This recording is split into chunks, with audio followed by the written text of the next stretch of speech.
Welcome to Cooking with Granny and Mama Soul Kitchen. Today, everybody, we have Granny's mason jar banana pudding, everybody. Yes. This was very popular around the football seasons. This is when we usually do this, but now the season's here.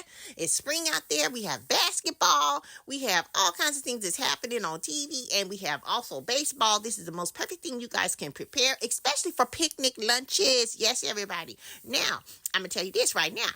We already have posted this recipe before on our YouTube channel, so go check it out. We have the chessman cookies, and you actually see the crunch in there. There's a walnuts, everybody, with the bananas and the pudding, and we have one with whipped cream and one without. Grandson-in-law doesn't really like whipped cream in his, so we did his without. You can do this with almond milk, everybody. You can do this with oat milk, everybody. It doesn't even matter, whatever your heart desires. Now, tell them more about this. Well, I love it because you have your own personal jar. And so you have the lid when you're done, you put it on tight, and guess what? Your bananas do not turn brown. Right, yes, exactly. And they don't get that watery residue. Oh, yeah, that's just a turn off when it gets all runny and wet. Like, oh, yeah.